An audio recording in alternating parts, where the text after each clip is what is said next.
So you're at the Silver Star Vision Plan session. We've got a panelist of folks up here that we're gonna take two. Should I? Are you ready? Okay. Right on. Good morning, everybody. This is the Silver Star Vision Plan presentation, and we've got some panelists that we'll get into it with introductions in a second, but I'm gonna pass the microphone over to Dan to start the introduction so I can do the tech piece and get the PowerPoint queued up. Can you all hear me if I don't use the mic, or do I need to for the recording? There's actually a separate recording mic, so. Cool, because otherwise it gets all screechy when I talk. Can you hear me in the back? Yeah. Excellent. My name is Dan Miller. I work for a funky program with the National Park Service called the Rivers, Trails, and Conservation Assistance Program. How many of you have heard of it? Excellent, so a few of you. We provide technical assistance to locally led, locally driven conservation and outdoor recreation efforts all over the 50 states and US territories.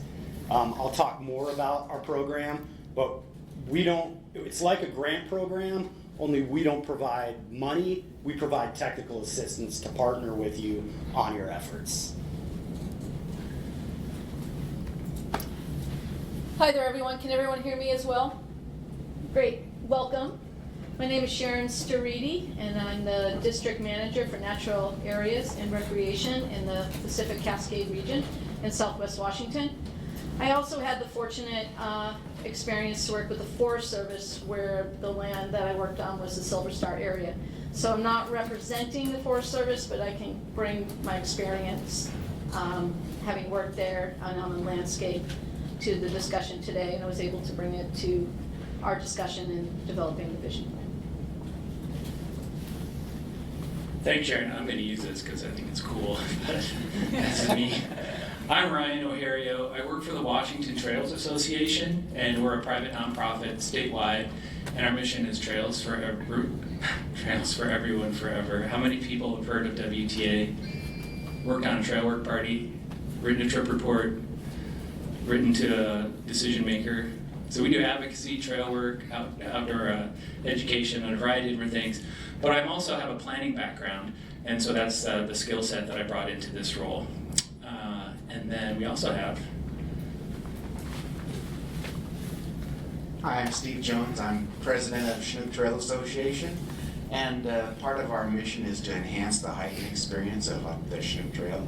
And Silver Star is where the originators of our organization conceived the idea of this trail organization about 30 years ago. This is the downside of the mic. We need those like earpiece things. So what are you going to hear today? This presentation is about vision planning and the process that we took to get to a vision. But I also want you to take away from this how you can apply this to modernizing trail systems and what trail sustainability means, because that is a very hot topic and has been for a while, but it's increasingly become more important. And I think this is a good pathway to help get a shared understanding of what that is. So at the end of this, you will know, does my project need a vision plan? Let's see, it might make it better if you guys click that thing. It's hard for me to do. How can the vision plan help you work across agency boundaries? And then what does it take to do a vision plan? Like what kind of technical resources, time, processes, and so forth? And then how does, as I mentioned, how does this relate to these hot topics there? Next one. Okay, one more click. One more? Okay. What I'll do is I'll start at the end and talk about the vision for the Silver Star area, and then we'll get to how we got there. So the Silver Star area trail system provides a diversity of non-motorized trail opportunities which are stewarded for sustainability by the land management agencies in partnership with those who use them. Trail recreation in the Silver Star area exists in harmony with the landscape's rich biological diversity and cultural resources. So this is the vision that our planning team came up with, and if we had a panel of all the planning team folks, we would have really big panels. They couldn't all be here today. But if you look at that vision plan, there's all sorts of words and ideas that we find in the forest plan. We find in the 1993 environmental analysis that created some new trails. And if we go even further back, there was a 1970s Silver Star planning group that talked to the Forest Service and got the Forest Service part of the Silver Star area designated as a special interest scenic area. And that had a bunch of different goals, and boundaries, and restrictions on what could be done there. So we are just the most recent folks to be thinking about this. So decades past, other organizations and entities have thought about this. And of course, the original stewards of this landscape are the indigenous tribes of the Pacific Northwest. And so we acknowledge that they have stewarded this area and they continue to participate in the stewardship, and we're really lucky to get some tribal staff to come onto the planning team. And so this statement here frames the beginning of our planning document.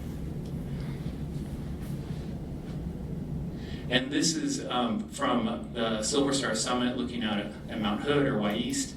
And then this area is full of cultural resources, sacred sites that they continue to use today.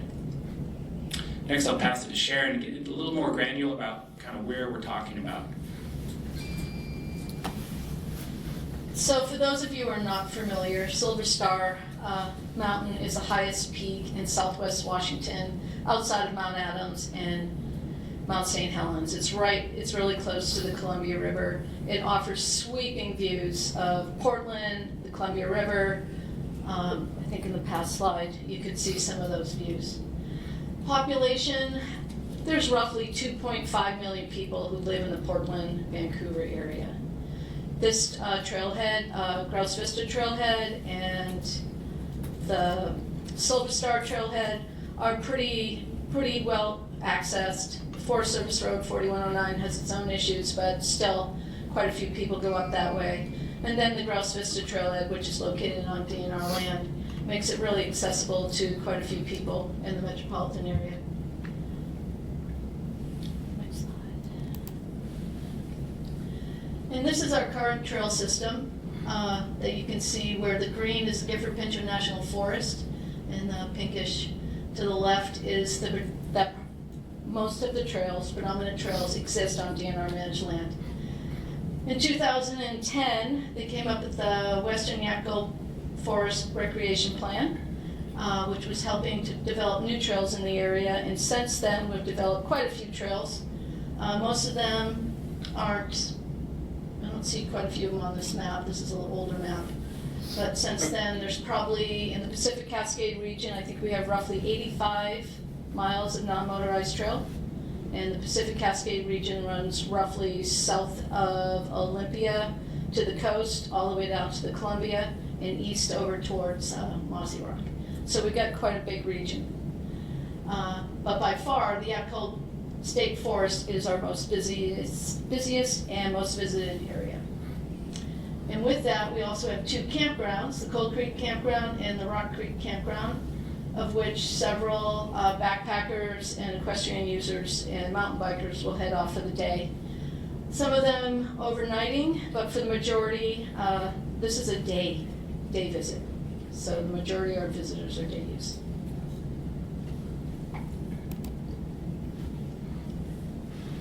And then we have the trust mandate. For some of you who may not be familiar with DNR managed lands, the lands are managed for the benefit of the state. And so recreation has to work together with the trust mandate. And what that means is that logging activities, aquaculture are generating revenue, non-taxed, for the state coffers, meaning they're benefiting schools, they're benefiting counties, hospitals, and the like.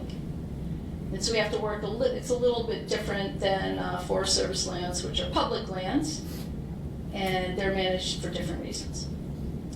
And because of that, we have really good road system.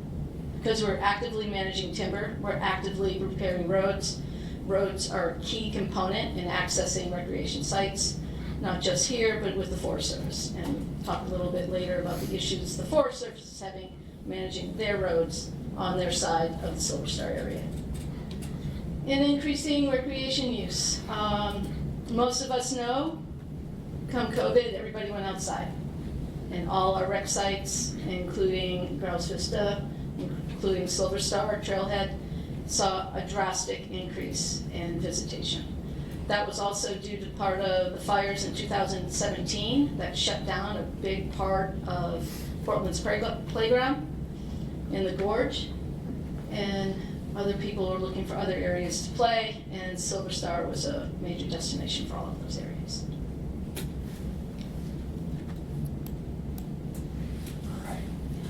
And unfortunately, the Forest Service representatives couldn't be here, but Camille Stevens, Diane Bedell, Kionko Willis, if those names are familiar, those were folks with the Forest Service, the Gifford Pinchot National Forest and the Mount St. Helens National Monument that participated in this plan, plus a few other of their staff. And because I built this slide, I picked a bunch of the worst things that would probably make them cringe, but the context here is that we have, on the DNR side, we have a lot of active planning going on, new trails going in, quality roads being maintained, as Sharon mentioned.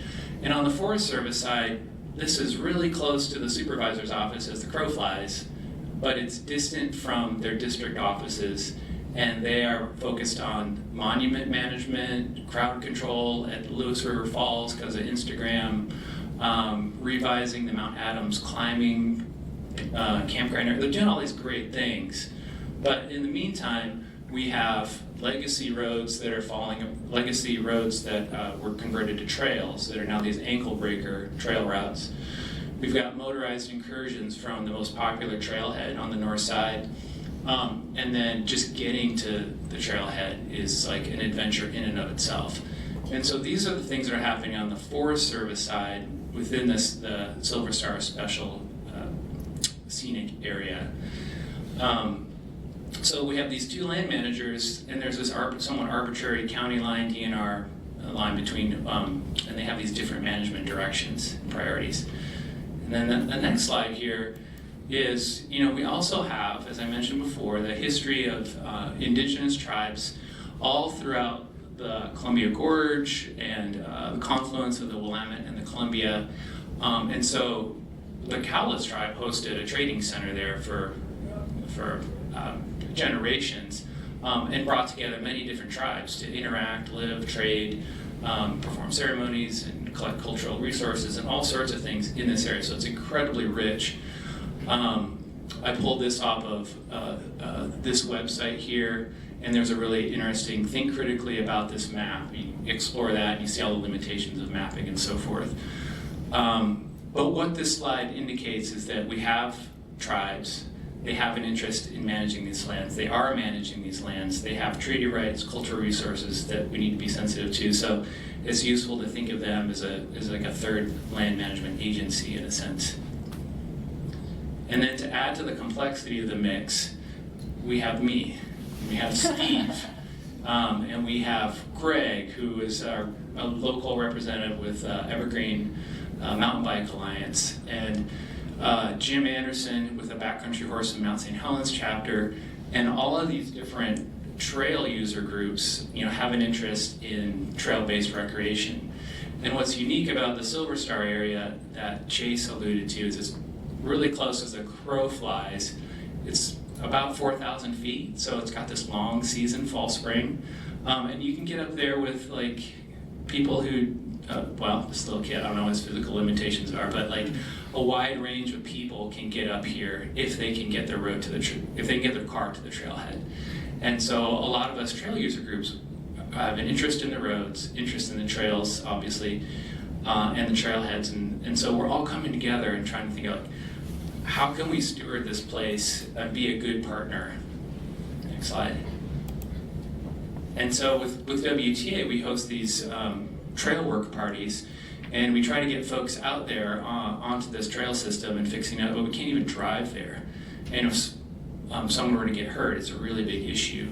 So WTA, we want to take action and we want to try to do something, but we recognize we got to do it in partnership with all these different trail user groups. We have to connect with the tribes and understand their interests, needs, and then the two agencies. are also involved because we're accessing this through DNR land to get to Forest Service land.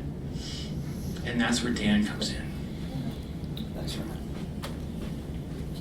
So to recap what everyone just said, this area has multiple land managers, DNR, Forest Service, an array of stakeholders, all the trail users. You've got tribes, interests from the Audubon Society, other conservation-oriented groups. A lot of interest in this area, but not a lot of active management from the Forest Service end, definitely from the DNR, because they're closer to the population base, like Sharon was saying, so there's a lot more visitation there.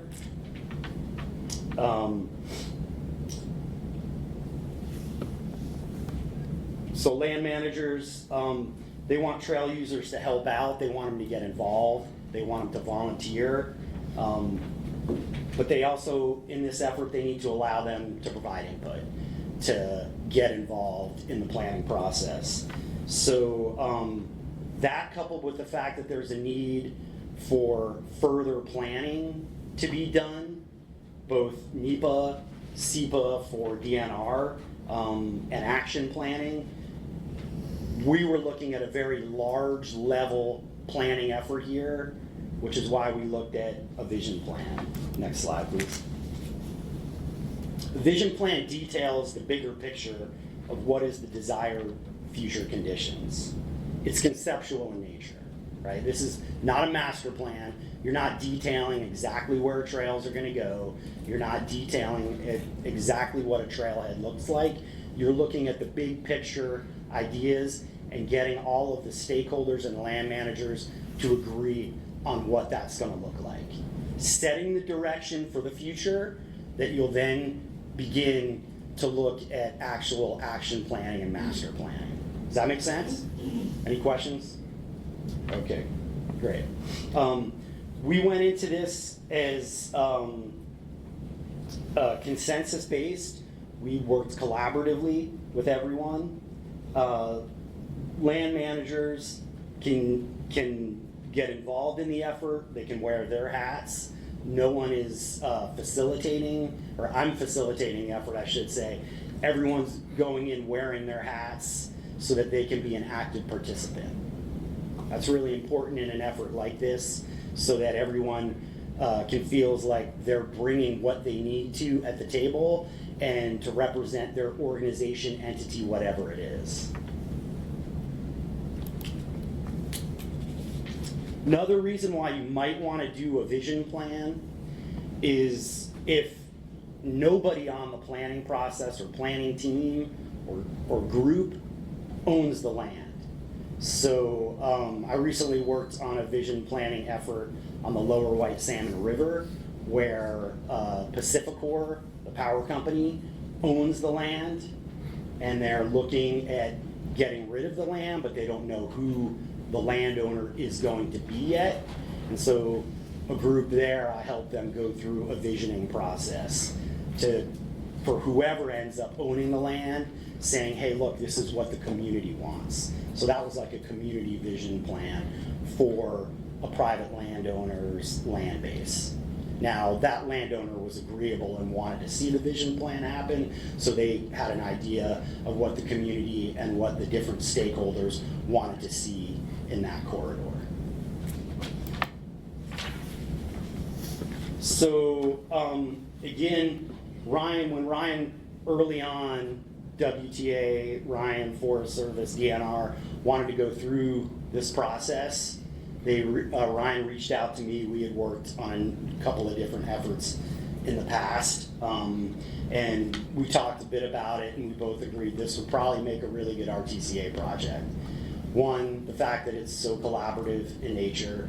Two, that they needed a sort of neutral facilitator, allow everyone to wear their own hats, and that I could bring experience of other visioning and conceptual planning efforts from around the Pacific Northwest to this effort. Bring case studies, bring best management practices, and then also act as a thinking partner. So before meetings, unfortunately, I don't know if you mentioned it yet, but we did all this planning through COVID, and so that was quite a challenge. So we before all the meetings, we plan out the meeting, talk about the agenda, all that sort of stuff, where the project is going. Next slide. So in terms of MPS RTCA assistance, if you're working on any efforts, if you all are thinking about starting collaborative-based efforts, and you're not ready to swing a Pulaski, to get out the shovel or the McLeod, you might want to think about reaching out to Julie, my colleague here. Can you raise your hand? Julie, she's also with RTCA in Seattle. I'm based out of the Portland-Vancouver area. We may be able to help you. We're happy to talk with you about your efforts. And our applications are due March 1st of every year. We encourage you to reach out to us to talk about an application. Projects have to be outdoor recreation oriented or conservation based in nature. You need to have partners and stakeholders lined up. If we're not planning on your land base, if it's somebody else's land base, we need to know that that land manager or landowner is okay with the planning process. And then we just encourage you to discuss your projects early with us before the application, so we can potentially go through a couple iterations to help you out on the best application that you possibly can. Again, we really focus on facilitation, on mediation, and collaboration through consensus. We don't go in as thinking that we're the expert on the project. We look at you and your stakeholders as the experts, and we help you to collectively go through and agree on a plan, on a conceptual plan, or a vision plan for your effort. Are you doing the planning process or not? Oh, yeah, you are. Okay, great. But, yeah. So when we went through the planning process, there's kind of 4 key phases of the planning process. We looked at first going through a sideboards and scoping, really defining the project. How big of an area were we going to look at? Who was going to be involved? All those sorts of things. Then we started to go into forming a planning team. These are all the sort of key stakeholders, the land managers, all the people that have been mentioned prior in this presentation. Then when we started to get into understanding more about where we were working, then we went out and did public engagement. First we started we put up a project website. Again, it's there on the messy handwriting on the board, silverstarvisionplan.org. And then we went in and had some public meetings. Now those public meetings we started with a survey, public online survey for folks, because again, we were planning in COVID, and so we had to kind of tweak things a little bit. So we'll talk a little bit more about that survey later. But then we also held some online meetings, Zoom type meetings for people to provide input. We went through an iterative process with the planning team and with other stakeholders to get to our final vision plan, and we were consensus based, meaning that everyone sort of had to agree with the action that was being proposed, and if not, then we didn't put it in. So if no one at the table could live with it, then we didn't put that action in the vision plan. And then the land managers have the ultimate say in everything that went into the vision plan that was on their land. So if the Forest Service or DNR didn't want it, for whatever reason they felt like it wasn't maintainable, it wasn't appropriate, they couldn't do the planning for it, whatever it was, then it didn't go in there. Thanks, Dan. what was really helpful for forming the nugget of that planning team was that DNR has these every other month trail advisory group meetings. And so that's where like Backcountry Horsemen, Evergreen Mountain Bike Alliance, Chinook Trail Association. So when I was like, hey, I think we want to have this idea, we had this trust and connections built up so I could go to Steve and I could go to Jim and I could talk to Sharon and say, hey, I think I want to hire an NPS to help us with this process. So that was really important in developing the steering committee. And then when the steering committee got together, like, well, do we invite Cascade Forest Conservancy or the tribes or which tribe or like who else? How big is this umbrella gonna be to be our planning team? And there's kind of like a chicken and egg. Like, do we invite people to help us define the scope, but they don't know what the scope is of the project because we haven't figured that out yet. So we should figure that out first and then invite them. So there was a little back and forth meetings around that.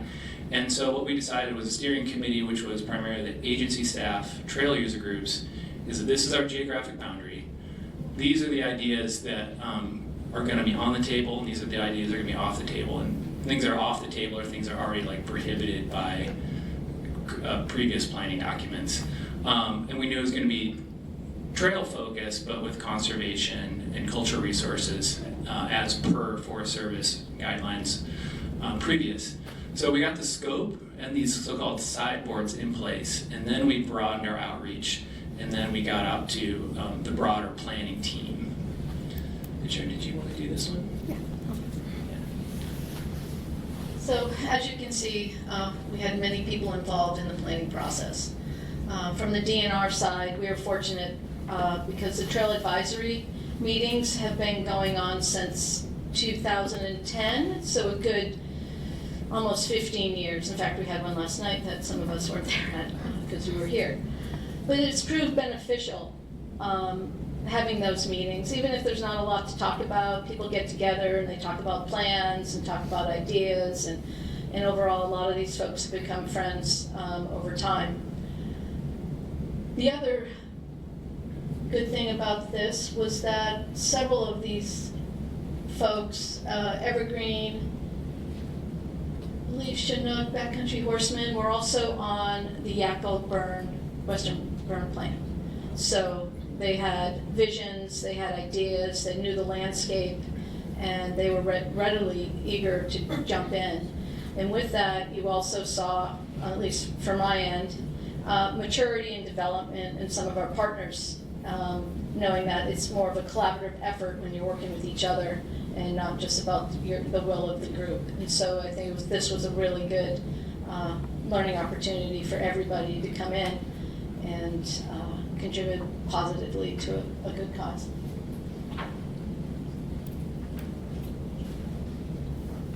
And I think I just touched on this, except for the online survey. When the plan was complete, the survey went out. Oh, like Or before, at this time. the sideboards and scope were complete. There's a survey. And on the survey, I just was looking at some things over here. There was questions like, what trailhead do you go to more often? Just general questions to get a good idea of the users and where people were using and accessing the trail in the area, their thoughts on the area, why they went to the area. Some went for the flowers, some went for the views. I recently was up there this spring. Some people go up there to ski. Some people go for the remoteness of it. But overall, there's a pretty general, large scope of the population who loves this area for lots of different reasons. Yeah, I think we had like over 1,000 or so respondents. So it was a really popular thing, and this was like just post-COVID still too. So it's all social media, kind of word of mouth through social networks, and spreading out that way. We didn't take paper to trailheads, although that was a tactic maybe we do this in this time.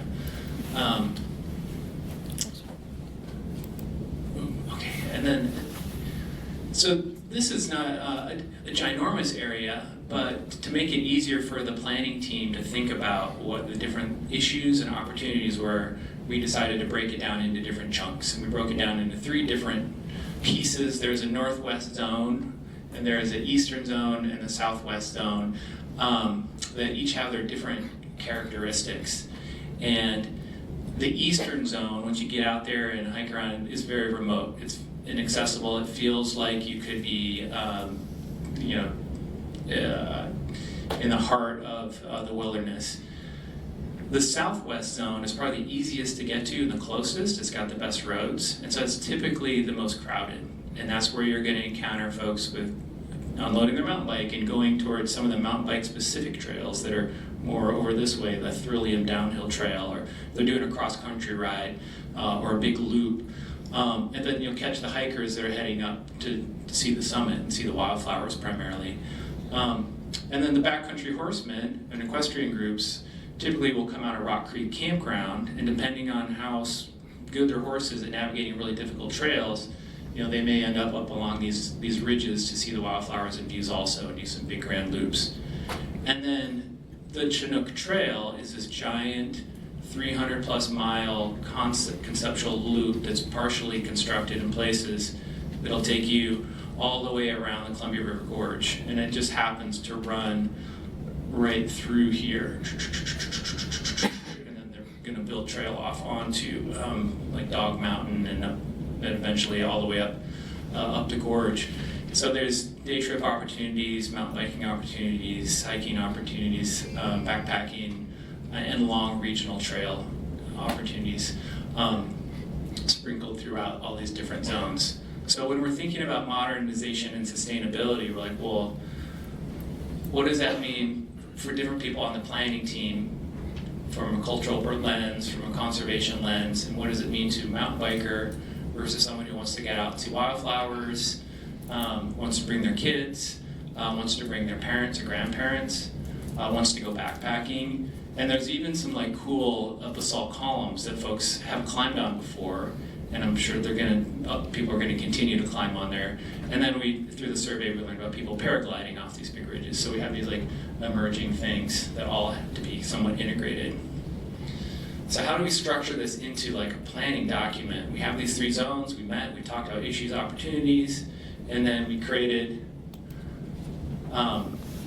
we ended up with 1, 2,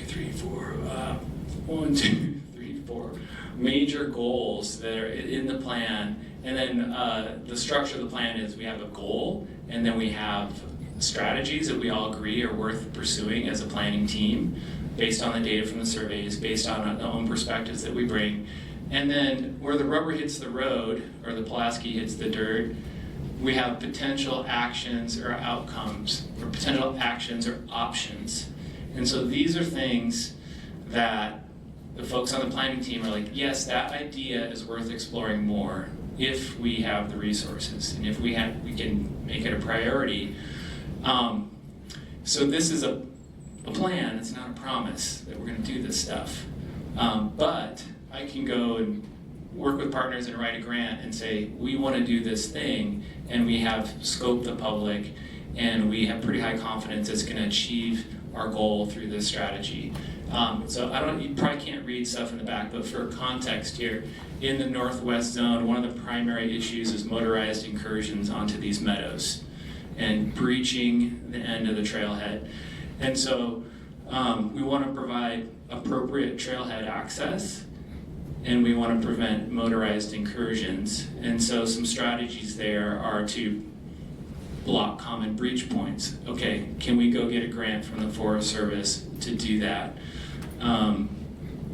We know that it's difficult to get up to that area. It's going to be costly to continue to maintain that road. So can we explore alternatives for parking in the area through a NEPA process on the federal side, or maybe a SEPA process on the DNR side?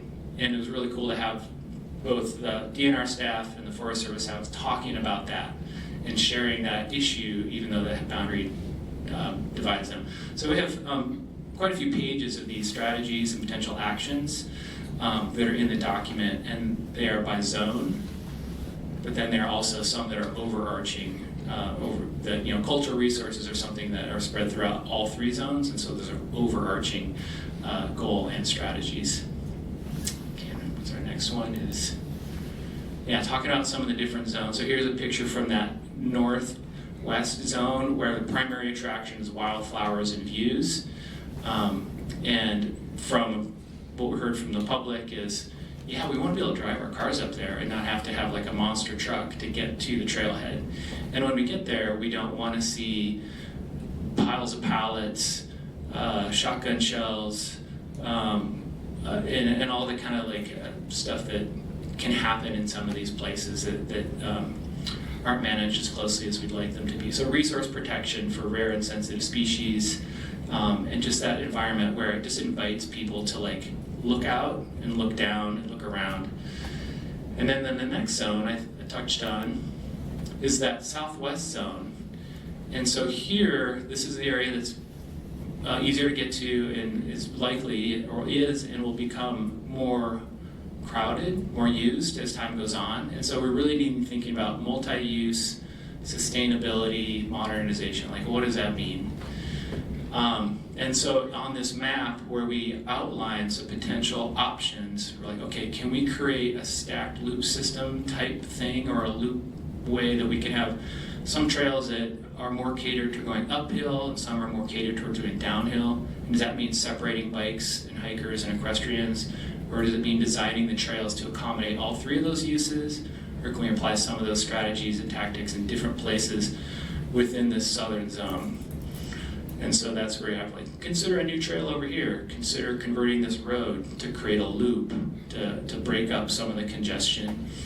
And so it was really great to have people at the table talking about their wishes and desires, but not being expected to be held to a timeline and a commitment to build a particular thing. But then with this vision, we can take the next step and get funding to go to that development plan, to do the NEPA, to do the next thing. And the next one. And then the eastern zone, this is like my favorite. And the roads are tough to get out there. But if you can get out there, you've got these ridges that are in this special interest scenic area that's roadless. This massive wildfire, the Yakul burn in the early 1900s, stripped the area of a lot of its tree cover, and so you've got these amazing vistas, but the trails out there are pretty rugged. And you don't see nearly as many people out there, and it's just fantastic. Mountain goats and like views for miles, as you can see on here. So the strategies and actions there are, let's retain that unique character, and how do we do that? Well, there's less trail density, but again, perhaps we can add an additional loop to try to differentiate folks. And then, to me, this just begs for backpacking, like day trip backpacking. So like, where are we gonna put people if they want to camp that's gonna be sensitive to cultural resources and sacred sites? So working with the tribes is one of the strategies in there, is like education program, mapping, monitoring. Okay, we have these ideas on paper, let's go get some funding so we can pull them off. Let's see, do I have the next one too? I think I do. Yeah, accomplishments. Okay, so the plan was unveiled spring of 23, so we're a year and a half past like showing the plan to the public. And I think the thing about vision plans is these are long range plans. So I don't expect to accomplish a lot of these things in my career. But what are the things that we can do pretty easily? Not driving a cat, that's not super easy for me. But WTA, we are leading trail work parties on these trails. We want to catch up with that deferred maintenance. And so we've been sending folks out there. This is a reporter from the Columbian, so heard about the plan, wanted to go on a work party, then ended up writing an article. And so creating this momentum of, hey, let's get engaged and do stewardship. And that's Steve with the Chinook Trail Association. And so getting these partner groups to come in and do joint trail work parties, or coordinating with backcountry horsemen and the Evergreen Mountain Bike folks to do more together than we can do separately. And then, God, Steve, do you want to say a few words about these rocks and the money that you got for doing this? Because this happened this summer. That's right.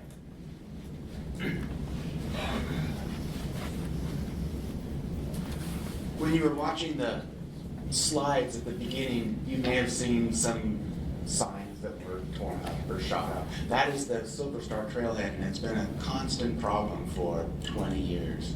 And so there was an effort, probably about 10 years ago, to decommission this old Jeep trail. And that worked for a while, and then something happened, and the motorized vehicles started getting to be able to breach the barriers. And so in 2022, there was a group, Friends of 4109, and they did a GoFundMe and got enough money to rent an excavator. But they didn't have insurance, so we partnered with them because we have liability insurance, and we also have some additional funds because it costs more than what they raised. So we rented this excavator and recontoured the road, dug out the ditches again, and blocked the trailhead, and then also cleaned up the 4109 road because one of those pictures that Ryan showed about a foot deep rut with a car trying to negotiate it, that was the 4109 road, and there were lots of ruts like that, and that wasn't just the only spot. And so the excavator spent the rest of the day filling in some of those ruts and getting the road better. And Friends of 4109 has been having work parties to get water off the road because it's kind of like a big trail. The faster you get the water off the road, the longer the road's going to be before it gets all cupped and rutted. So that was the excavator. That worked for about a couple years, and then water started filling in the ditches enough to where the four-wheelers could get by again. And we've tried to do little things to try to stop them, but there's nothing that seems to stop them so far. So we got a grant from the Forest Service, and we were able to get these boulders delivered, but to do that, we had to once again improve the 4109 road. So earlier this year,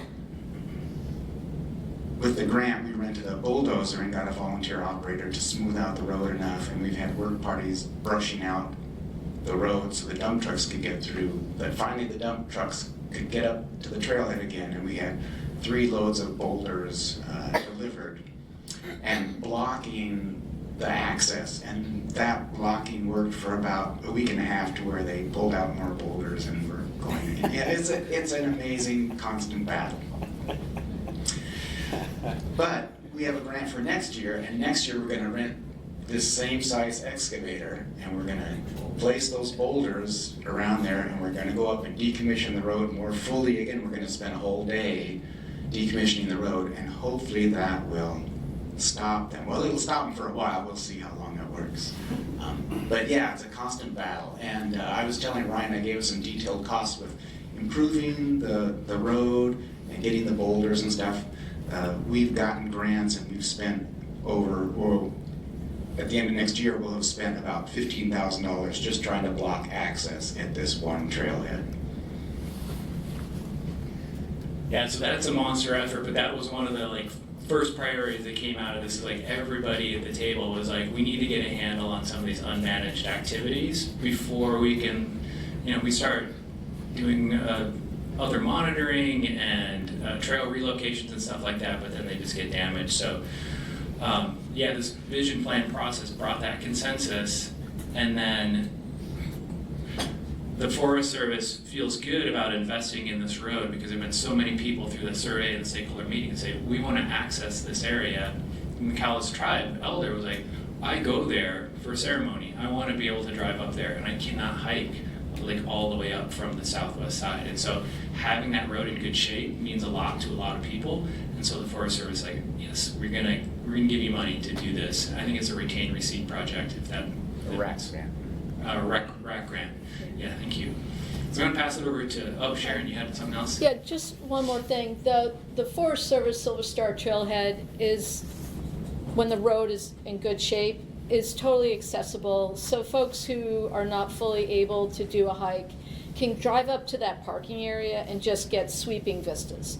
So it's really, it's been a catch-22 with funding and some of these breaches, but it's still a very important access point for the public to get up there. I'm not a morning person, so I want to go back and just re-explain. You have a question? Yeah, I was wondering, did you try to get the ATVs in your group to, try to figure out how to give them? We did reach out to access some things, ATV OHV. Sorry to interrupt you. ATV, OHV organizations to work with. Unfortunately, a lot of the people that are doing those types of things aren't with an organization. But I'm a planning geek. That's what I do. So I want to go back to the planning process because I didn't feel like I explained it well enough to you. I have a little bit of a head cold and I'm not a morning person. But basically, we started this group off with a core planning team. We set the sideboards, the sort of overall vision for the process, what it would look like. Then we went and we did that community-based survey to hear what the general folks were saying. We expanded the planning team for a larger stakeholder group. Then we went through and we developed our draft sort of goals and strategies and actions. Then we went back to stakeholders and folks who had signed up in the survey to attend some online meetings, and then we generated the final vision plan. I apologize, I didn't do a very good job of sequencing that for you, and I'm happy to talk more about it later as well. So I'm going to wrap this up here so that we can get to hopefully some dialogue, Q&A. But a vision plan might be right for you or your effort. If you have multiple stakeholders with a bunch of different perspectives, if there are multiple land managers as well, if you don't own the land and nobody owns the land, that's also another good time to put forth like a community vision for what you want to see on these lands. And I'm happy to chat with folks about that later. And then also, if doing nothing, if the alternative of just no action is bad, then you definitely want to move forward with something like a concept or vision plan. If you're not ready to build, if you don't know yet where to build, if the NEPA hasn't been done, nothing like that, that's a good time to do a vision or a conceptual plan. How many of you are federal land managers out here? Nobody? Holy cow, that never happens. How many of you are familiar with NEPA? Right? Okay, so this effort is pre-NEPA. So it's like what the Forest Service or BLM or Fish and Wildlife Service would consider pre-scoping. So it's not part of NEPA, so they don't have to document anything. The land managers are much freer to get involved and speak openly because you don't have that sort of level of accountability, so to speak, that you would have in the NEPA process. So something like this or any sort of conceptual plan that might get developed, a vision plan, that land manager can then take that and initiate NEPA, and this would be like considered the proposed action. And then they might develop alternatives and all of that in their NEPA process. I see eyes glazing over talking about NEPA. I don't want to go down that route too far. But I'm happy to chat with folks about that after the presentation. So that's pretty much what we got. Thanks for everybody coming out and for being attentive. Do you all have any questions about? Yeah, I'm wondering, like collaborative planning processes, like they often take like a primary agency or organization who leads it, be it the primary investment, right? Whether that's economic or environmental or whatever. Is DNR, were you the primary partner in this? Because it sounds like since 2010 you had those advisory meetings, which sound awesome. So maybe this can head built out of that. I'm just curious. It might look like that, but actually it was WTA who actually was the sort of primary group entity, Ryan, who got the group together and started pushing it. But DNR and the Forest Service were at the table really quickly and had a big interest in it. And I should point out, WTA apply for assistance. You don't hire RTCA, you apply for assistance. So WTA reached out and applied for assistance with support from DNR and the Forest Service letters and that sort of thing. Yeah, and I would characterize my role as like kind of setting the table, like in a potluck, like, hey, come here, bring your resources, talent, skills, time, and I want to be at the table, but it needs to be like a very collaborative, and so even though I was like a catalyst for it, it wasn't like a WTA project necessarily. I mean, yes and no. I don't want to take too much credit, but. One more, and we'll get to your question. Right, you were the catalyst for it, whether that's personal or through your organization. And so kudos, I have to give kudos to both of you for bringing this forward. Because like all of you, you'll just have this small thought, like what if, and it's kind of following where it will go. And this was a good one to follow, so appreciate it. Other questions? Gentlemen and the plaid hat. I was wondering, in that vein, Ryan, can you talk about, like, so none of the land managers actually asked you to do this? Like, why? Where did this come from? Was it your users, WTA, or like members that reached out and said this place needs a lot of help? Or Yeah, I think the Forest Service would say that the 4109 road leading to the Silver Star Trailhead probably generates like the bulk of their complaints for access in that side of the forest. And so from a hiking, and me too, like people would come to me and be like, WTA, like, what are you gonna do about this? This is not good. And board member Susan Saul, who's really active, had known this here for a long time, was like, Ryan, what are you gonna do about this? It's your job. So that was and then I would go to the Forest Service and they'd say, oh yeah, we get the district rangers that were variously in charge, the forest supervisor, we're very familiar with this place and this issue. But then I realized like DNR has a lot going on over there, and so I kind of saw what DNR and the trail advisory groups were doing with the Yackle burn plan. I thought, well, can we just replicate the Yackle plan for the Forest Service side, just like do the same thing? But I was like, no, it's a different landscape. It's got different issues, priorities, context, legal things. And so when I went and talked to DNR, at first I thought they were going to say, well, that's not our land. It's not a big, we've got everything going on over here. But they've got people traversing their road system to get to the Forest Service side. And then they see all the logging on the DNR side, and they don't see the logging on the Forest Service side, but they have no idea why. A lot of users don't know why. And it's like, so this vision plan is one way to help tell the story of those two agencies too, I think. So they came on board very willingly. I didn't have to twist arms or anything. It was great. Yeah. Yeah, really good presentation, thank you.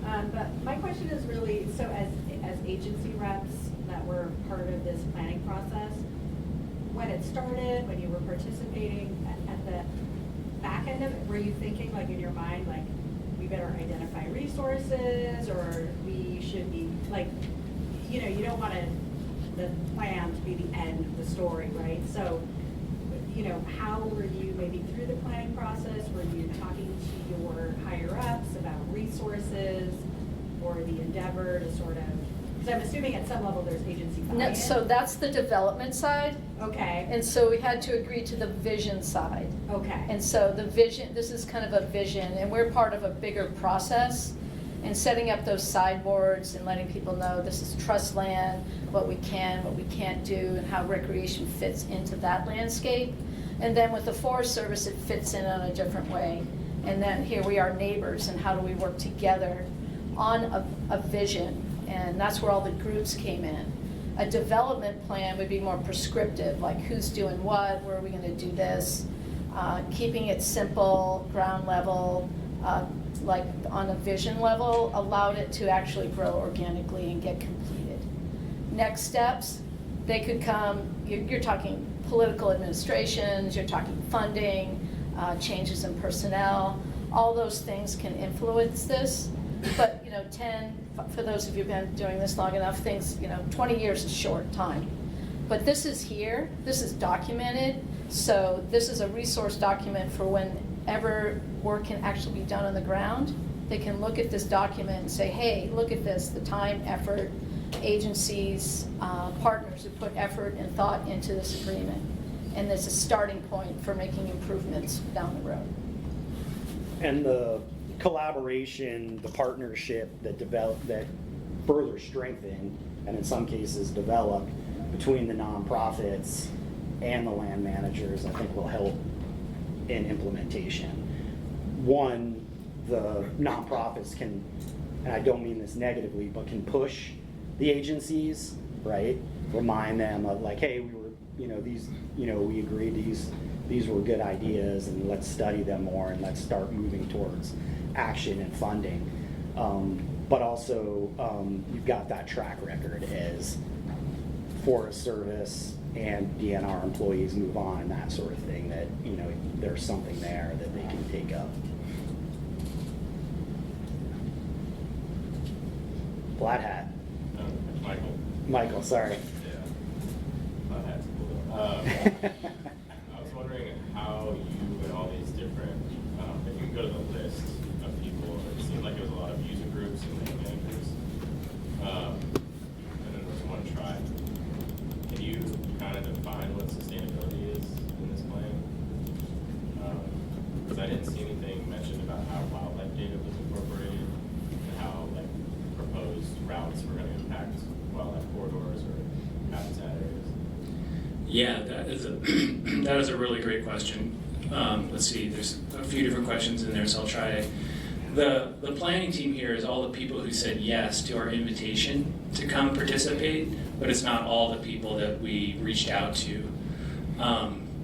The tribal piece is extremely complex, and I encourage folks to do some more investigation learning, talking about the right way to go about, if there is one right way to go about engaging with different tribal or entities, tribes. I'll put a plug in for, if you Google Indian Country 101, there's a series of, I think they're like online workshops that you just watch them and read them. Has anybody done Indian Country 101? From the Whitener group created it, and they're tribal members, and with that's one of the things they do is it's about promoting ways for folks to have meaningful engagement with tribes. But I did that after this planning process, which is like, oh man, I wish I would have known this. But the Cowles tribe was the one that answered the call, but they were also one that felt like they had a very strong sense of connection to that Silver Star area, to where I didn't feel comfortable being the one who would say like, well, this tribe should be involved, and this tribe should be involved, and this tribe should be involved. So as we go to implement things, I think it would be important to cast a broader net now that I've gained some more experience on which tribes to engage and how. But it was really helpful to have them at the table. I think you also talked about like plants, and we got like 30 seconds left. We didn't get down to the granular data, and like cultural resources didn't necessarily want to show us or share with us.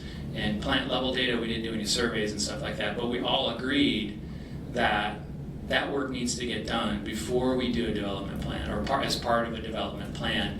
And the folks sitting at the table, the archaeologist Seth and James, I think he's the archaeology, or Rudy maybe was conservation, was like, yeah, they want to be there when this is happening, and they have some stuff that's proprietary they're not going to share, but they'll tell us, move the trail over here.